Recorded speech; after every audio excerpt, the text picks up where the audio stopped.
Santo Agostinho de Hipona. De longe, um dos santos mais importantes da Igreja. Esse santo foi tão importante que hoje, quase 2000 anos depois da sua passagem pela Terra, ele exerce muita influência, ele tem muitos devotos, e ele tem uma importância absurda, transcendental e que nunca vai deixar de ser importantíssimo de ser estudado por qualquer católico. Quem conhece um pouco da vida de Santo Agostinho sabe que ele teve uma vida pregressa antes de chegar na santidade. Ele era um grande pecador. Ele teve uma vida muito devassa, terrível.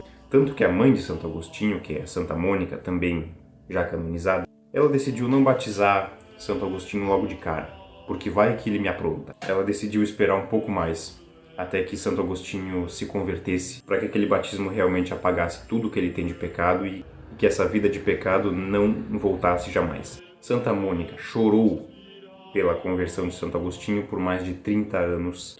E no final, todas essas lágrimas fizeram um dos santos mais importantes da Igreja. Isso mostra como uma oração pode ter um efeito a longuíssimo prazo.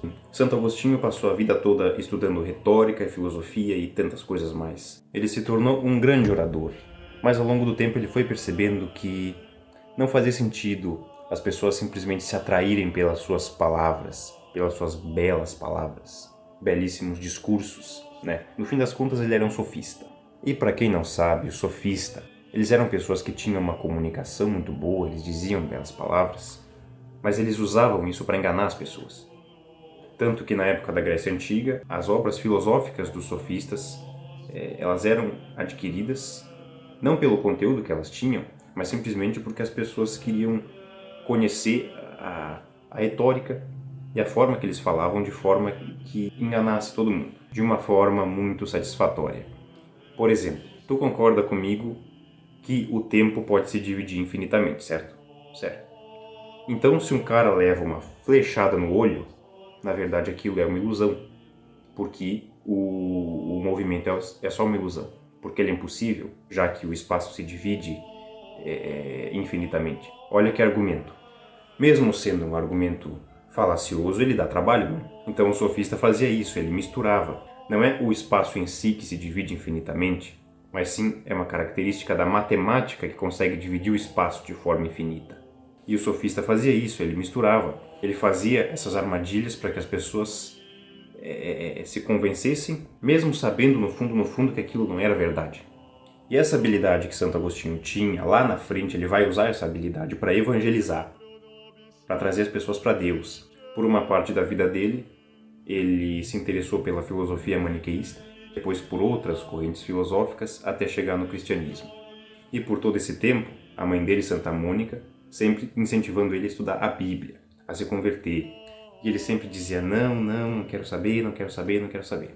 Até que, de forma gradual, um belo dia ele disse, tá, eu vou estudar com mais cuidado essa filosofia católica. Se eu encontrar nela a verdade, eu a sigo imediatamente. Dito e feito. Com a ajuda do seu diretor espiritual, que era o bispo Santo Ambrósio, ele foi se convertendo, até chegar na perfeição da santidade. Mas eu contei para ti agora esse breve resumo da história de Santo Agostinho, para ti entender, mais ou menos, como é que foi o processo de conversão de um dos maiores santos da Igreja, que é uma informação muito importante para nós. Agora eu vou expor um pouquinho o pensamento de Santo Agostinho. Não só o pensamento, né, mas as obras, o temperamento, a personalidade, o que ele descobriu, tudo isso para te conseguir encaixar isso na tua situação concreta, para isso te ajudar a se converter mais e mais e mais. A característica máxima de Santo Agostinho era o seu profundo amor por Deus, a sua profundidade de consciência, o conhecimento dos pecados, né, o seu pensamento platônico. Ele é muito conhecido por ter colocado uma batina em Platão, por exemplo. Mas antes de continuar esse vídeo, dá uma compartilhada, dá uma curtida e coloca nos comentários uma ideia que eu tenho, tá? Começar também nesse canal a incluir vídeos sobre filósofos. Eu quero falar sobre filósofos também, sobre filosofia, para expandir um pouco esse pensamento. Coloca aqui nos comentários o que tu acha e vamos continuar. Uma das maiores obras de Santo Agostinho é o livro As Confissões. Eu já tive a oportunidade de ler esse livro e Santo Agostinho começa a refletir desde os primeiros pensamentos contra os seus pais lá no berço, quando ele ainda era um bebê. Então ele vai descrevendo toda a vida dele e vai pedindo perdão a Deus por cada detalhe, por cada distração que ele teve durante a vida que o afastou do amor de Deus. É uma coisa extremamente detalhada, profunda e recomendação, se tu for escrupuloso, toma muito cuidado para ler esse livro, porque senão tu vai enlouquecer. Não tenta imitar Santo Agostinho ou qualquer outro santo, eu sempre falo isso aqui. Vai fazendo sacrifícios pequenos, um atrás do outro, até que tu chegue lá. Fazer o que Santo Agostinho fez e ter a consciência que Santo Agostinho tinha por força própria é uma coisa que não dá certo. Mas enfim, ele demonstra o seu profundo arrependimento por cada coisa, ele pede profundo perdão a Deus, e o livro todo é basicamente uma oração de redenção.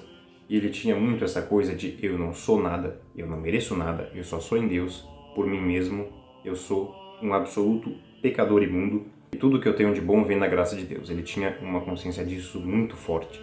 Porque quando tu comete uma ofensa a Deus, aquela ofensa é eterna, aquela ofensa nunca se apaga. Aquela ofensa, ela é impossível, humanamente impossível de ser reparada. É só através do sacrifício de Cristo, através da graça de Cristo, que se pode se redimir disso. É pelos méritos dele.